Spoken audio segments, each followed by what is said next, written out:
Bismillahirrahmanirrahim. Assalamualaikum warahmatullahi wabarakatuh. Alhamdulillahi rabbil alamin. Wabihi nasta'in. Wal aqibatu lil muttaqin. Wala udwana illa 'alal zalimin. Terima kasih kepada pengacara majlis yang dihormati Yang Berhormat Mulia Tunku Seri Bijaya Raja Selesa Kerajaan Negeri, Yang Muhammad Dr. Alias bin Razak, Pengerusi Jawatan Kuasa Kerajaan Tempatan, Perumahan, Kesihatan dan Alam Sekitar, Yang Muhammad Tuan Haji Ustaz Syamuddin bin Abdul Karim, Adun Tepuh Merangkap Pengerusi Lembaga Pengarah Korporat, Tuan Haji Burhanuddin Hilmi bin Harun, Presiden dan Pengarah Eksekutif Terengganu Incorporated sedang berhad, yang bahagia datuk-datuk, tuan-tuan, puan-puan yang dihormati sekalian. Alhamdulillah, bersyukur kita dengan rahmat yang diberikan kepada Allah Subhanahu Wa Taala, dapat kita berada dalam majlis makan malam sambutan Jubili Perak Korporat pada malam yang berbahagia ini. Tuan-tuan sebenarnya sangat beruntung. Orang lain, syarikat orang lain, habis ten nak suruh panggil syarikat korporat. Tuan-tuan tak payah panggil, orang panggil je. Nama tu pun syarikat korporat dah. Jadi itu hebatnya tuan-tuan dalam Konsortium Perumahan Rakyat Terengganu. Terima kasih saya ucapkan kepada pihak penganjur kerana sudi menjemput saya bersama pada malam ini, dan tahniah kepada Konsortium Perumahan Rakyat Terengganu Korporat di atas sambutan Jubili Perak, sambutan 25 tahun penubuhan korporat. 25 tahun tentulah satu tempoh yang panjang bagi sebuah syarikat.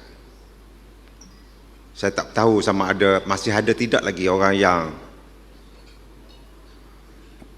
pada malam ini bersama-sama dengan kita, orang yang ada semasa penubuhan 25 tahun yang lalu. Ada lagi tak? Kalau ada cuba kat tangan, ada tak? Tak ada belaka dah? Ada? Ataupun mungkin tidak bersama kita pada malam ini, kita tak datang dan sebagainya. 25 tahun sebuah syarikat menandakan kematangan. Kalau teruna 25 tahun, gelenyah nak bini pula. Kalau teruna ke dara 25 tahun, jadi pakat gelenyah belaka. Saya percaya sebuah syarikat yang berusia 25 tahun telah mempunyai pelbagai sistem yang begitu teratur dalam pengurusan syarikat,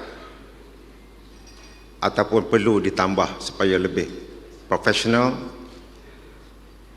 Dan sejak daripada penubuhan daripada tahun 1996, yang pada asalnya adalah bertujuan untuk membangunkan dan membina kediaman yang kondusif untuk rakyat negeri Terengganu, sesuai dengan slogan korporat, kediaman selesa, komuniti bahagia.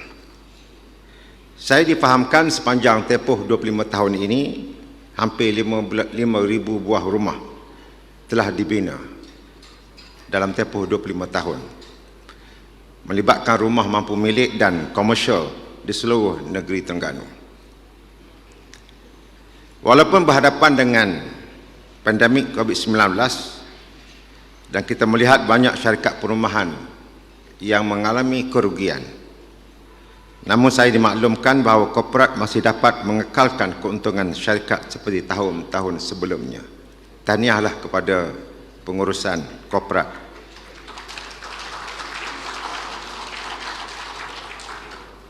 Saya kira setelah 25 tahun pengalaman yang ada, sudah tiba masanya untuk korporat menerokai lebih banyak peluang, lebih berinovatif, menjalin lebih banyak kerjasama strategik dan meletakkan sasaran pendapatan yang lebih baik pada masa akan datang. Kalau ada ruang-ruang tertentu untuk korporat keluar daripada lingkungan atau boundary negeri Terengganu boleh cuba-cuba intai dan cuba teroka. Walaupun nama kita Konsortium Perumahan Rakyat Terengganu, tapi tidak bermakna kita tidak boleh beroperasi atau menjalankan aktiviti di luar daripada Terengganu. Semua kita tahu bahawa rumah adalah merupakan keperluan yang utama bagi rakyat, terutama dalam menyediakan tempat berlindung yang selamat dan selesa. Kalau kita pergi bertemu dengan rakyat di hampir semua daerah, saya ada terlibat, Yang Muhammad Esko pun ada terlibat, antara soalan favorit yang ditanya oleh rakyat kepada kita selain daripada isu tanah adalah isu perumahan, rumah. Selama ini mereka duduk di rumah menumpang. Mungkin bagi kita tidak berapa perasan, tetapi kalau kita tengok di tempat-tempat tertentu di kawasan yang luar daripada pinggir bandar, sebenarnya masih ada yang hidup bersama 2 atau 3 keluarga dalam satu rumah. Mak ayah, asalnya rumah mak ayah masih ada lagi. Anak sulung berkahwin duduk situ. Anak yang nombor 2 berkahwin pun duduk situ. Masih ada lagi keadaan yang sedemikian. Sebab itulah antara sasaran kita yang selalu disebut bahawa kita ingin mensasarkan dalam pentadbiran ini untuk menyediakan sebanyak 20,000 unit rumah mampu milik untuk rakyat Terengganu. Sekali pandang kita kata 20,000 ini tak banyak, sebab rakyat Terengganu kita ni jauh lebih ramai daripada itu.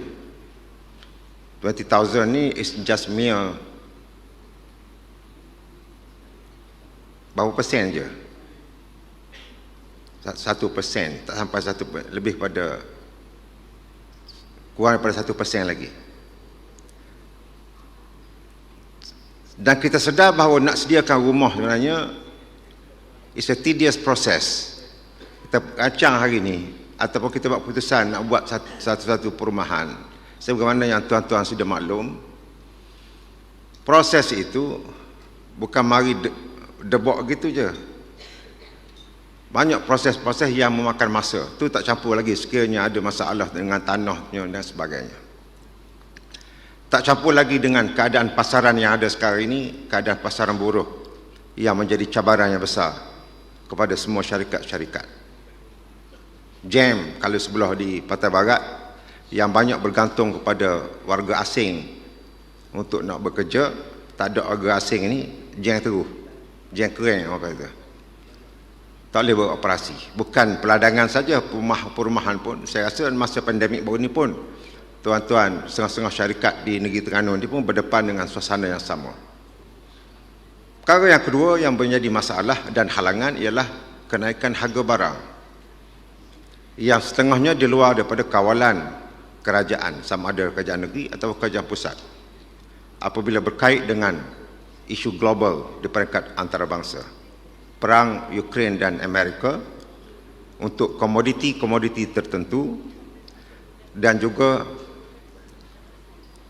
sempadan China yang ditutup, yang masih lagi lockdown, dan setengah-setengah bandar semi lockdown. Di Hong Kong masih lagi, kalau siapa pergi Hong Kong, kalau dengar dalam berita sehari 2 yang lalu, masih lagi sampai-sampai kena kuarantin 4 hari. Sebelum ni banyak hari. Keputusan terbaru 4 hari. Orang lain di seluruh dunia tak ada dah kuarantin, tapi mereka masih ada lagi. Menyebabkan kemasukan raw material ataupun barang-barang tertentu yang digunakan dalam pembinaan terjejas. Bukan kata dalam nak buat rumah ya, kenaikan harga barang yang menyebabkan MOF telah memberi senarai baru 15 item yang boleh dimohon BOP. Tapi dalam masa yang sama, industri-industri lain pun sangat terkesan dengan keadaan yang ada. Sebab itulah dalam keadaan yang sebegini, tidak dapat tidak kita kena fikir luar kotak. Apa yang boleh kita buat? How to make sure things working as usual, walaupun kita berdepan dengan keadaan pasaran buruh yang tidak menentu dan kenaikan harga barang yang masih lagi berlaku. It's not easy, sebab tidak mudahlah, maka tanggungjawab ini diberi kepada tuan-tuan yang mempunyai kemahiran dalam pengurusan di konsorsium ini. Dalam mesyuarat laporan manifesto pada 19 Julai yang lalu, data menunjukkan sebanyak 90.3% daripada sasaran 20,000 rumah di negeri Terengganu telah dicapai, sedang dibina dan dalam perancangan. InsyaAllah saya percaya Yang Berhormat Esko yang ada bersama kita pada malam ini akan berusaha dengan lebih giat lagi untuk memenuhi apa jua yang kita sasarkan. Sama ada inisiatif itu dibuat oleh syarikat-syarikat berkait dengan kerajaan, sama ada inisiatif itu dibuat oleh syarikat-syarikat swasta, kita terbuka. Objektifnya nak diadakan, mendirikan sebanyak mungkin rumah, terutama rumah mampu milik kepada rakyat negeri Terengganu. Walaupun ada cabaran yang sangat sukar sebenarnya, rumah mampu milik ni dengan harga barang yang meningkat, tapi kita tak boleh jual lebih daripada apa yang kita beri, menyatakan kepada rakyat. So we have to cover the cost. Jadi untuk nak buat perumahan rumah mampu milik sahaja, tidak ada syarikat yang nak buat. GSC pun kalau buat akan jadi rugi, maka terasa ada kategori lain untuk cover cost. Dan inilah cabaran yang bagi rakyat mungkin sukar untuk faham, tetapi tuan-tuanlah yang harus berdepan juga dengan suasana ini dan sama-sama membantu kerajaan bagaimana untuk mencapai bilangan rumah yang sepatutnya sebagaimana yang kita janjikan kepada rakyat negeri Terengganu. Hadirin dan hadirat sekalian, sekali lagi saya ambil kesempatan untuk ucapkan tahniah kepada korporat sempena dengan Jubli Perak 25 tahun penubuhan syarikat ini. Moga-moga syarikat akan terus berkembang maju dan akan lebih maju di masa hadapan dengan mempunyai rangka perniagaan yang luar daripada kebiasaan, insya-Allah. Dengan lafaz Bismillahirrahmanirrahim, saya merasmikan majlis makan malam sambutan Jubli Perak Korporat. Semoga mendapat rahmat dan berkat daripada Allah Subhanahu wa taala. Sekian, wabillahi taufiq wal hidayah. Wassalamualaikum warahmatullahi wabarakatuh.